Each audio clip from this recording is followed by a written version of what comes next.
welcome to NPS Now, your source for news and information about Norfolk Public Schools. I'm your host, Karen Tanner, and with me today are two very special guests. We have Superintendent of Schools, Dr. Melinda Boone, and we have Tracy Richter, who is the president of Cooperative Strategies, and we're here to talk about the educational planning update. So welcome to you both to NPS Now. Thanks for having us. Thank you for having us. This is a most anticipated conversation. And you've been having conversations out in the community, so we're glad to be able to do a show to further educate our parents in the community about what we're doing about educational planning. So Dr. Boone, what is the purpose of educational planning?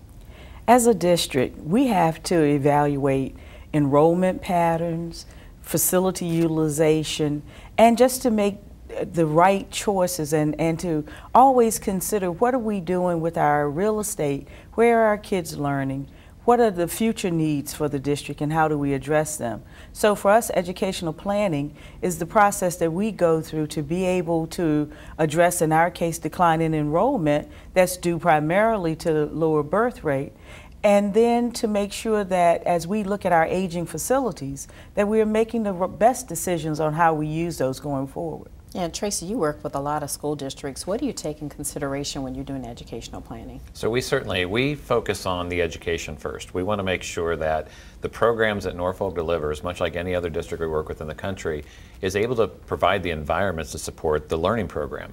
And with that comes enrollment, condition of facilities, the appropriateness of space in facilities, and how we utilize those facilities best. And so we're trying to align all of those pieces together, along with board policy, along with funding. And so there's several 6 or 8 pieces that go into decision making when you're doing facility planning.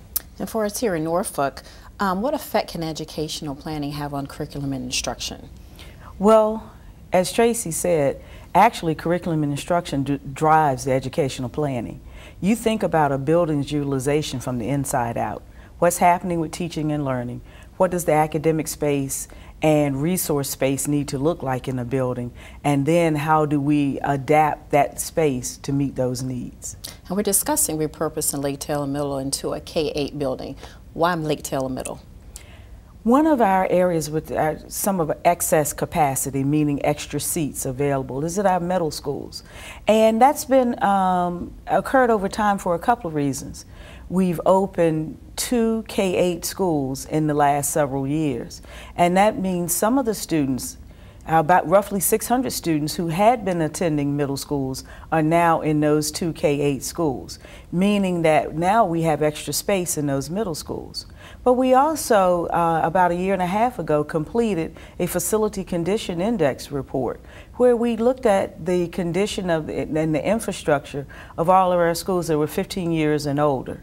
And what we found is that we have some significant major system repairs, whether it's in the mechanical system, HVAC, roofing, those types of things that need to be addressed. And so one of the reasons that we look at Lake Taylor Middle is, one, the size of that building in general, as well as the size of the 2 elementary schools that have been paired, Poplar Halls and Fairlawn, and concerns about where do we put our limited maintenance dollars going forward. Mm-hmm. Tracy, what are our plans for Lake Taylor Middle? So currently what we're looking at is taking Poplar Halls and Fairlawn elementary schools and combining that into the Lake Taylor Middle School facility.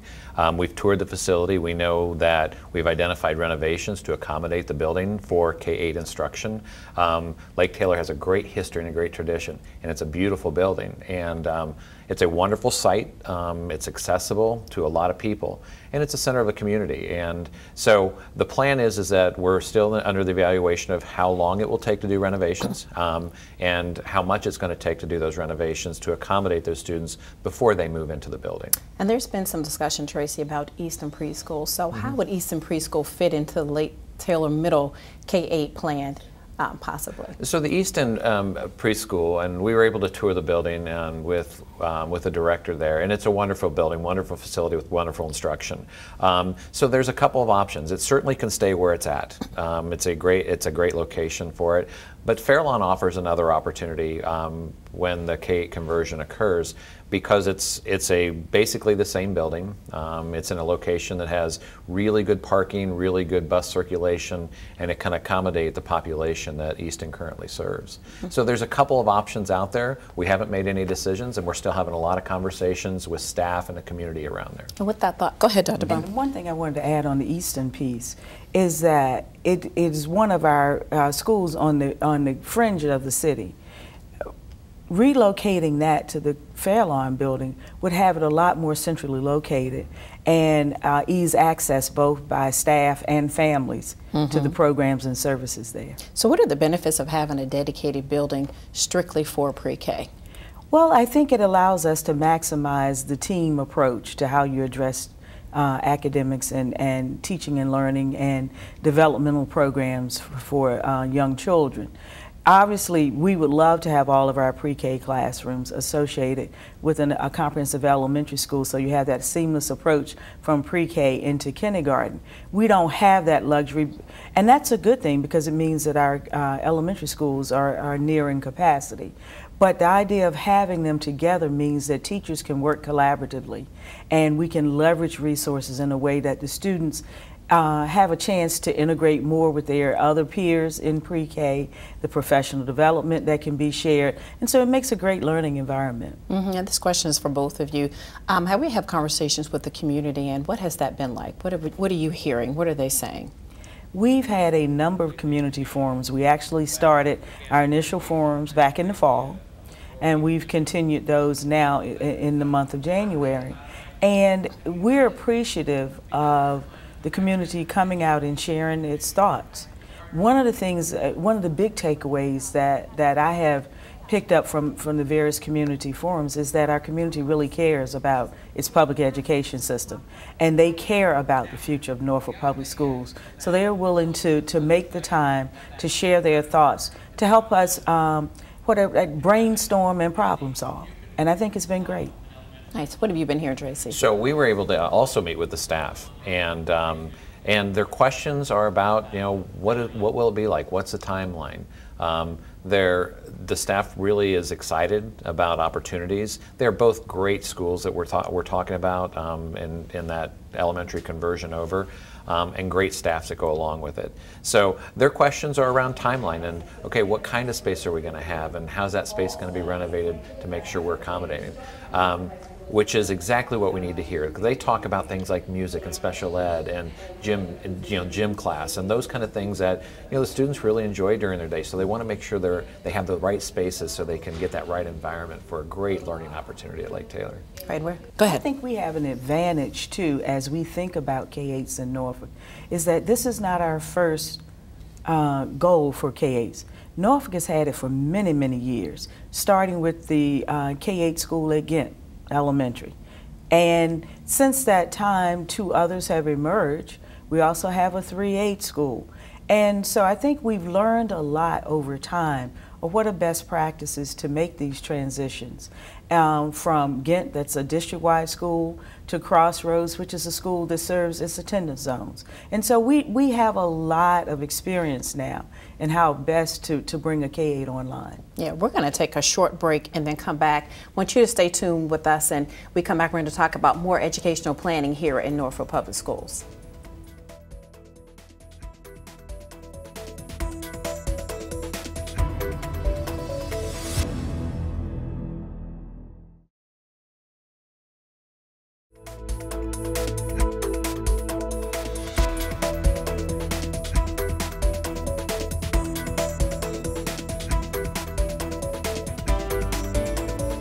Welcome back to NPS Now as we continue our conversation about educational planning with Tracy Richter and Superintendent of Schools, Dr. Melinda Boone. So Dr. Boone, there's been some discussion about start and stop times for elementary and high schools.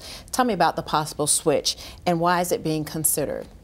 In the late spring of 2018, the school board adopted a resolution asking the administration to explore options that would allow for a change in school start times. Research is very clear in terms of the benefits for adolescents who tend to work on a clock, whose body clocks up later in the evening, rise later in the morning. And so the traditional start times for schools have high school students starting very early, and yet they still stay on that clock of being up late at night. And so there's been a lot of push nationally. And so the board asked us, hey, there's no need for us to recreate the research. Let's talk about how this potentially happened in Norfolk. And so I think timing is right for us to see if we have the best schedule for our students. We currently have some students who get on the buses before 6 a.m.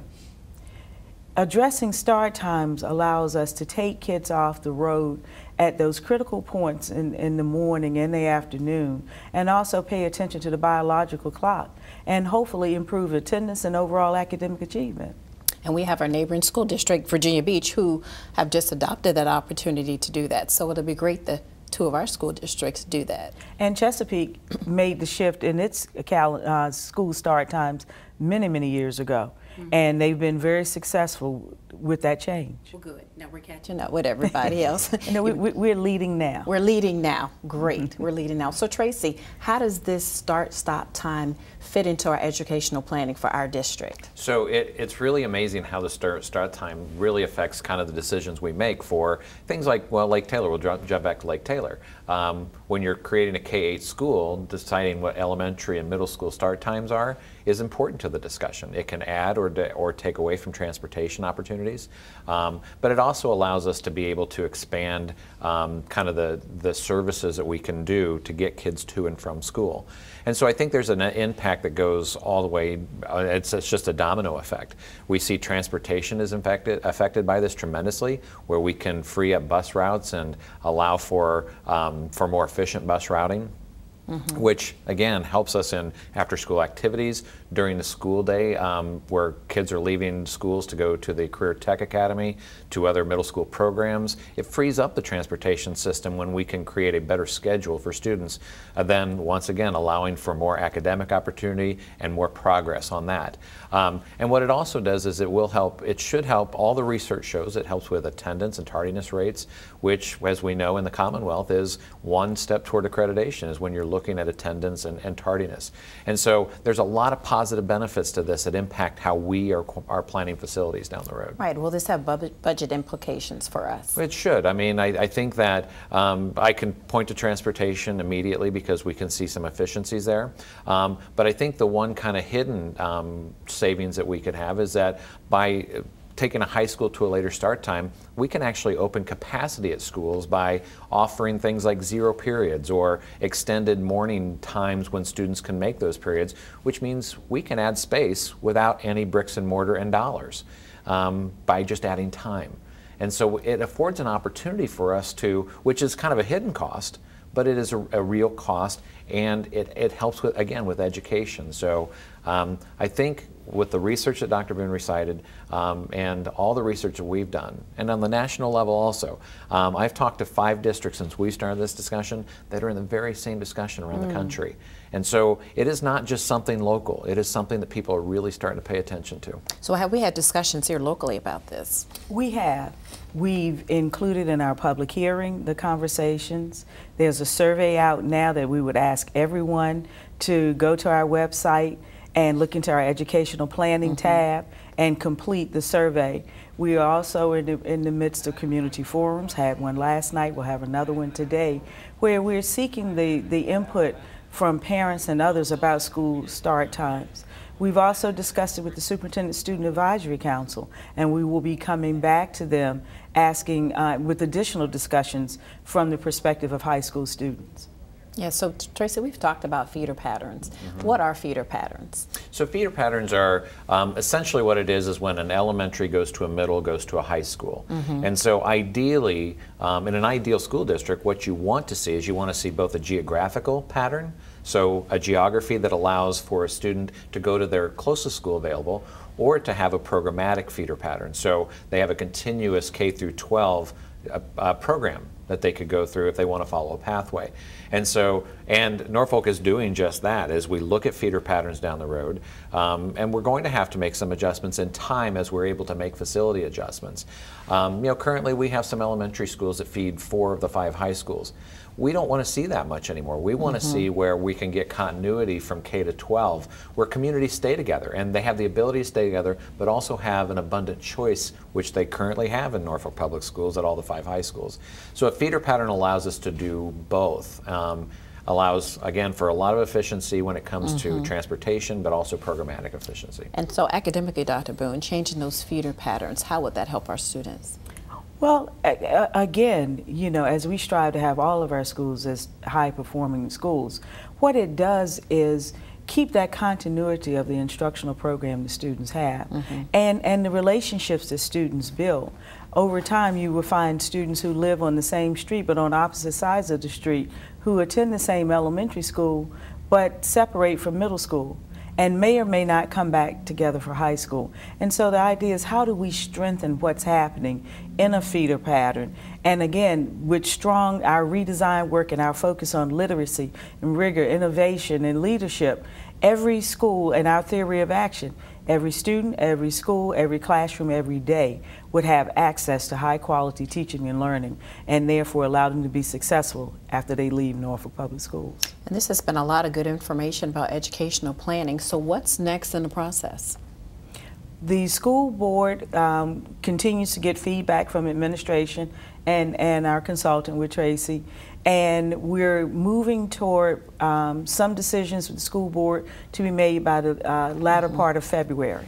So that's our initial target date for some decisions. And what would be the next steps in this process for you, Tracy? So we want to make sure that we, the survey is completing the survey. The survey will be open for another week, and so we've almost got 1,000 responses as of this morning. Oh, that's good. We're excited about it. So that's going to be open for another week, and so we're going to get that report together for the board and for the superintendent to review to see what decisions based on community input we can make also, which will be our target date will be the end of February also. Right, and that's good that you mentioned the website, because we do have a website dedicated to educational planning. So if you want to know anything after watching this show, they can go read it, take the survey, and get abreast of what the district is doing. So thank you both for coming on the show. Thanks for having us. Thank you. And we want you to stay tuned for more NPS Now.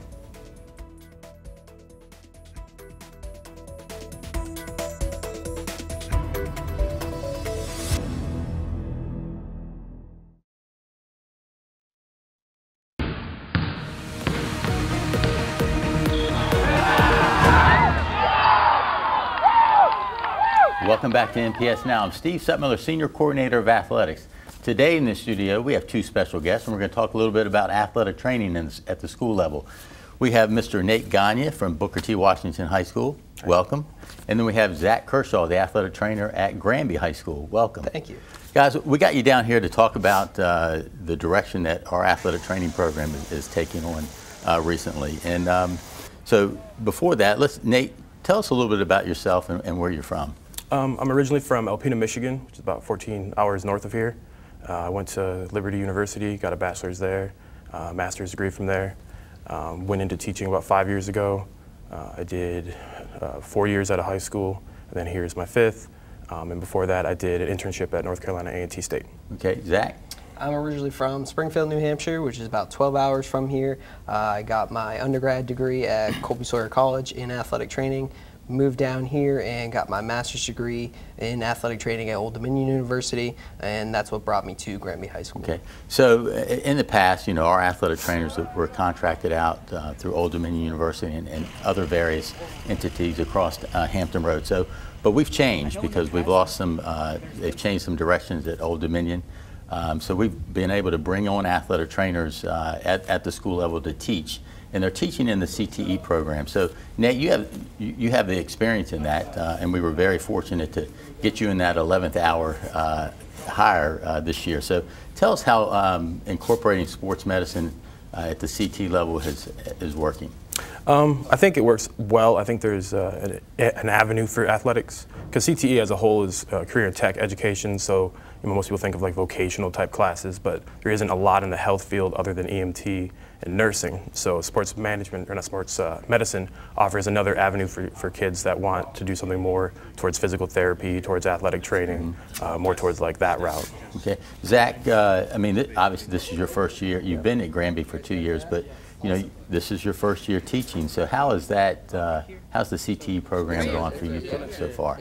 I know, talking with our department chair and others involved with the CTE department at Granby High School, they've been very excited to have a sports medicine program within CTE. As Nate said, having the kind of health science route incorporated into CTE has created a good avenue for those students that may be interested in going into a health professional with the sports medicine curriculum. All right. So you mentioned students. So Nate and Zach, how have your students, how have they felt about the class to date and the opportunities? I think they like it. I think they like the diversification, because it is with athletics, so you can bring current topics in, or current injuries that happened the night before, you know, in an NBA or an NFL game. Like, you can bring those types of things in, and it allows for a lot of freedom in the class, as far as, because some of it's hands-on, some of it's books, so there's a lot of freedom as well. Okay. So Zach, you know, exactly what kind of things are you teaching, and what are students learning? I think we usually kick it off with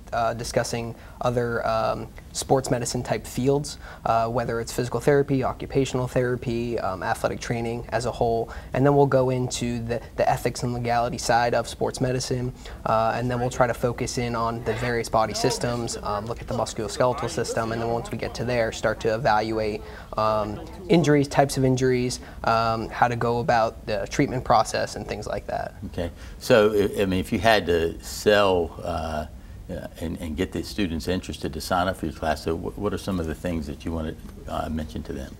Like I said, the freedom, the diversification. There's a lab part. You get to do hands-on taping. You get to do CPR. You get to learn about like spine boarding, those types of things. So it's not just sitting in a desk. Being able to incorporate current topics, current athletes, current injuries that happen, you know, kind of brings it home, allows them to bring in information themselves. Oh, I saw a game last night, this happened, you know, can we talk about that? And you have that freedom within the program to do that. Okay, so that's a good lead in.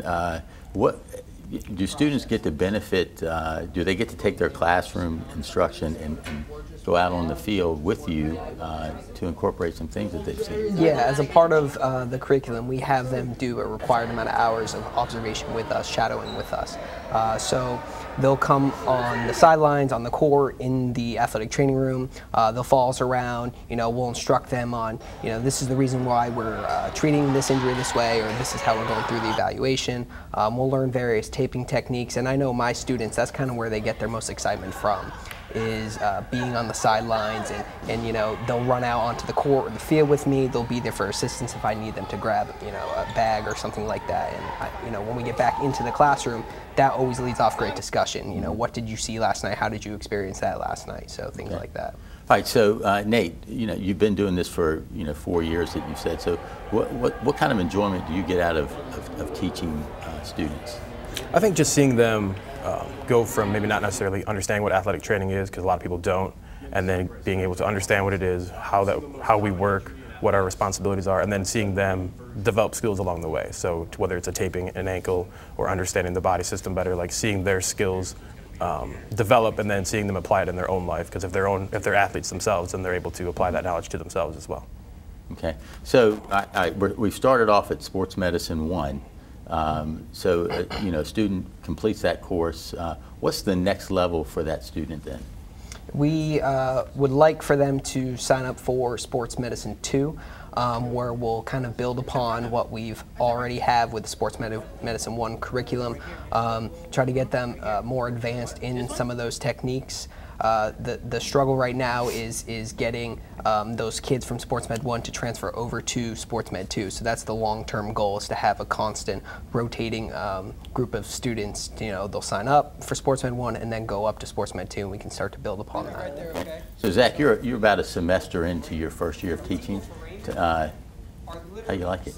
I'm enjoying it thoroughly, a lot more than I think I expected to. A big component I think for me is seeing the students' excitement for the material. And then, as Nate mentioned, we have a good majority of our students are student athletes. So you see those students in the classroom, and then you see them as athletes on the court, on the wrestling mat, on the field, and to see them interacting with their teammates and maybe expanding upon some of that knowledge that you taught them in the classroom, and now they're teaching their fellow athletes about that, teammates about it. So I find that very rewarding to see that give back. Very good. So Nate, why is it important for a student to learn some of these topics that you guys are teaching on a daily basis? I mean, I think even if they don't go into athletic training, the knowledge is important because you can learn about nutrition, you can learn about how the body heals itself or how it responds to an injury. You're gaining kind of life skills, which is the concept of CTE, is kind of life skills that you can apply whether you go into a profession or not. Okay. So now, a student finishes the courses. Are there any certifications that they obtain with this, or is this something that they can take on to a college setting and maybe major in that in the field of athletic training? Yeah, there's 2 certifications. In Sportsman 1, you can do CPR, and then in Sportsman 2, if you take that, you're actually allowed to finish that and then sit for a certified personal training exam. So the Department of Education has a partnership with the NASM for the test for certified personal training, which allows them to work in gyms, which allows them to work and do training. It's similar to athletic training, minus like the rehab, the treatment part, but it's more just your normal average gym. But you can get that certification and you could be employable right out of high school. Okay.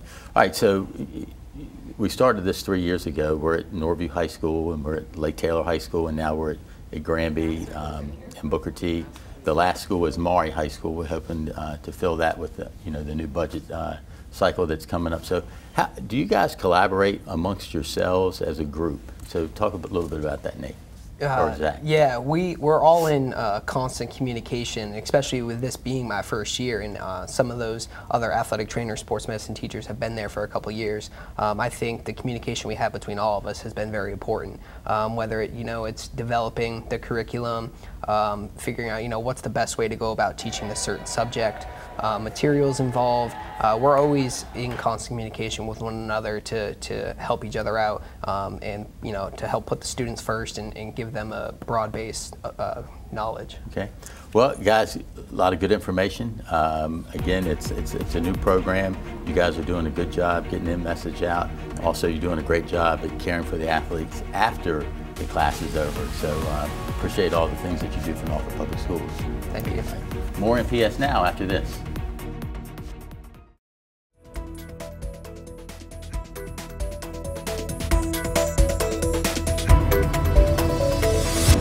We want to thank you for watching NPS Now. It airs weekly on WNPS Channel 47, or you can view us online at www.npsk12.com. If you have any great story ideas or events happening at your school, email us at nps_news@npsk12.com. Again, we want to thank you for watching NPS Now.